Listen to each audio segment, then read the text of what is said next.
Ang aton oras is alas 12:20 na. Karuyag Sidngon, Mayo na. Happy Fiesta Mercedes Eastern Samar.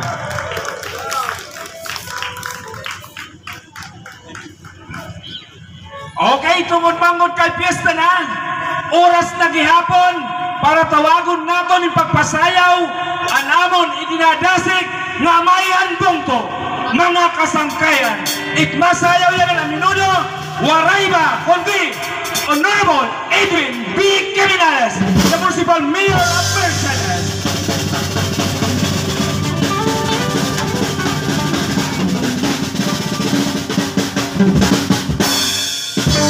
Nga niya, impapadisan, hinusa nga magturugdo, papadisan mo kung Ma'am Mia Kravik, ang aton Municipal Mayor.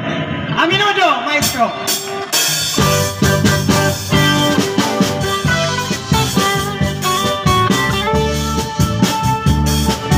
Mga kasangkayan na kusog na palakpakan para naman handong to Mercedes.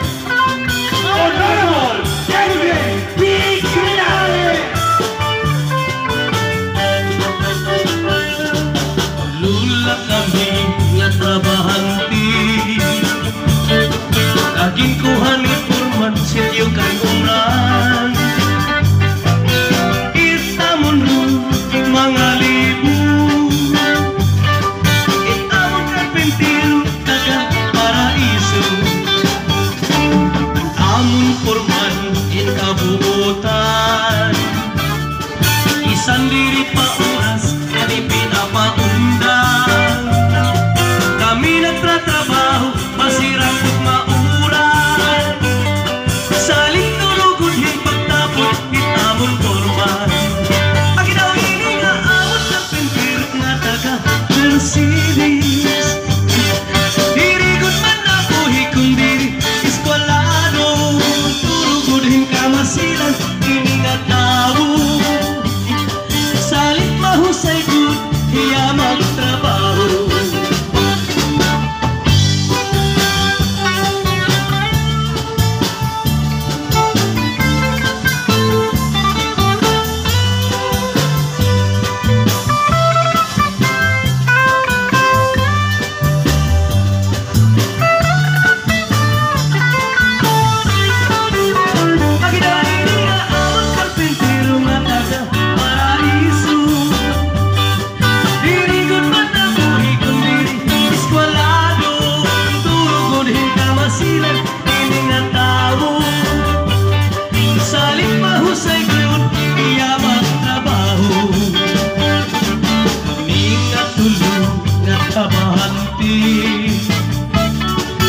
High school maginawi, kay diri kami mamalupit mapaunsi. Itong iba na trabahante, pagkawin nga amot karpentero nga taga Paraiso. Dirigod man na buhi kung diri eskwalado, turugonin kamasilan, hindi nga tao. Saling mahusay good, kaya magtrabaho. Tulula kami katrabahante, naging kuha ni Purman sityo kan umran. Itamon ro mga libo, itamon karpentero taga Paraiso. Ang kasangkayan, tayo natin na kusog na palakpakan. Honorable Edwin B. Caminales, the Municipal Mayor of Mercedes. Nagtatrabaho, masirang ug mauran. Saling tulugod hipagtapon, itamon Purman. Ang ginawin nga amot karpentero nga taga Paraiso. Dirigod man na buhi kung diri eskwalado, tulugod kamasilan, hindi nga tao. Saling mahusay good, kaya magtrabaho. Ang ginawin nga awat karpentero nga taga Paraiso.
ning pagsayaw ano sa nga magturuddo han Bubon Elementary School, Ma'am Mia O. Kabig. Damo salamat Mayor Edwin B. Kiminales hatol maupay nga performance han pagsayaw hin Aminodo. Ngan partner, karoon ko na i-acknowledge, ang taga nato ni Makusugap Parakpakan, ang punong barangay, ang San Jose, Honorable Clint Idahusa.